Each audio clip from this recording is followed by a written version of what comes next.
নমস্কার বন্ধুরা, কল্পনা রসনা ঘরে সবাইকে স্বাগত। শীতকাল মানেই তো অনেক রকম শাক পাওয়া যায়। বিভিন্ন রকম শাকের রেসিপি আমরা করে থাকি। আজকে তোমাদের সাথে শেয়ার করব মূলো শাক, শোল মাছের মাথা দিয়ে পিটালি শাক।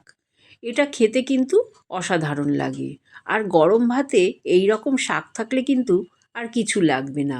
চলো তাহলে রেসিপিটা দেখে নিই। আমি মূলো শাক নিয়েছি, আর মূলো শাকের শুধু পাতাগুলোই নিতে হবে। কচি কচি পাতাগুলো নেব, তবে পাকা পাতা থাকলে সেগুলো ফেলে দেব। পাতাগুলো নিয়ে আমি ডাঁটিগুলো কিন্তু দেখো সব ফেলে দিচ্ছি। এইভাবে শাকগুলোকে আমি বেছে নিলাম। এবার ভালো করে ধুয়ে পরিষ্কার করে নিয়েছি।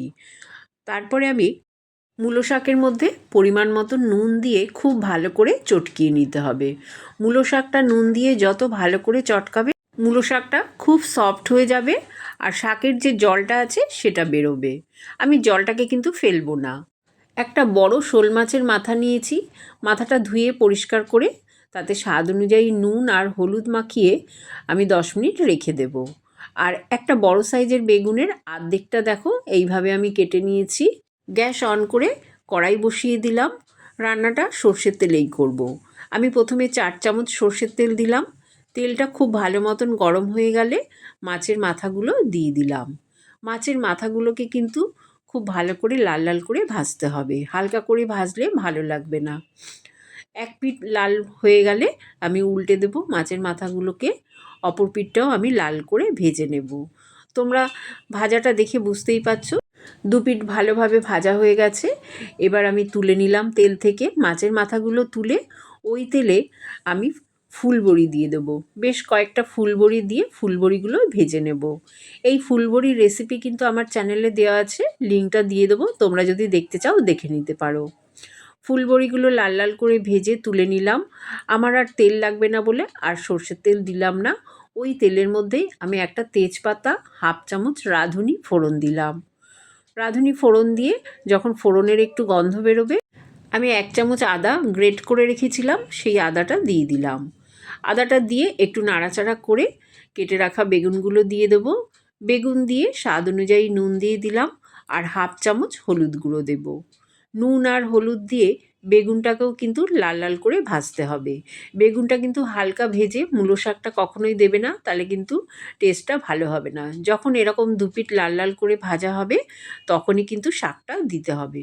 আমার সুন্দরভাবে ভাজা হয়ে গেছে বেগুনগুলো। এবার আমি যে নুন দিয়ে চটকিয়ে রেখেছিলাম মূলো শাকটা দিয়ে দিলাম। শাকটা দিয়ে বেগুনের সাথে খুব ভালো করে নাড়াচাড়া করে মিশিয়ে দিতে হবে। প্রথম দিকে গ্যাসের ফ্লেমটা মিডিয়ামে রেখে 2-3 মিনিট রান্না করে তারপরে গ্যাসের ফ্লেমটা আরও 3-4 মিনিট এইভাবে লোতে করে ঢাকা দিয়ে রেখে দেব। আমি একটা বোলের মধ্যে 1 চামচ চালের গুঁড়ো নিলাম।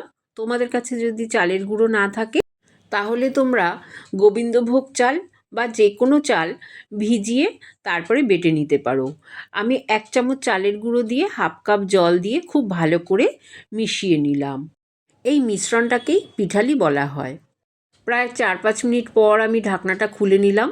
তোমাদের দেখাচ্ছি, দেখো শাকটা কিন্তু সুন্দর মজে গেছে।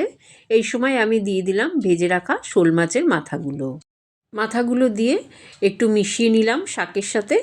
তারপরে দিয়ে দিলাম আমি চালের গুঁড়ো। আমি জলের সাথে ভিজিয়ে যে পিঠালি বানিয়েছিলাম সেই জলটা দিয়ে দিলাম। দিয়ে খুব ভালো করে নাড়াচাড়া করে খুন্তি দিয়ে আমি মাথাগুলোকে একটু ভেঙে দেব।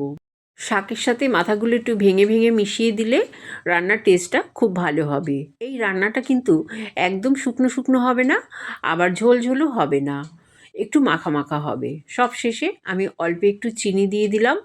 দিয়ে আরও 4-5 মিনিট গ্যাসের ফ্লেমটা লোতে করেই ঢাকা দিয়ে রেখে দেবো। তারপরে তোমাদের আমি 4-5 মিনিট পর খুলে দেখাচ্ছি। দেখো আমার কিন্তু শাকটা একদম তৈরি হয়ে গেছে। এবার আমি একটা প্লেটের ওপর ঢেলে নিলাম। শাকটা প্লেটের ওপর ঢেলে ওপর থেকে আমি ভেজে রাখা ফুলবড়িগুলো ছড়িয়ে দেব। তোমরা চাইলে আগেই দিতে পারো এই ফুলবড়িগুলো। আমি এই ভাজা বড়িগুলো ওপরে এই কারণেই দিলাম, ভাতের সাথে যখন শাকটা দিয়ে মেখে খাবে ফুলবড়িগুলো মুখে পড়লে খেতে ভালো লাগবে। রেসিপিটা যদি ভালো লাগে কমেন্ট করে জানিও।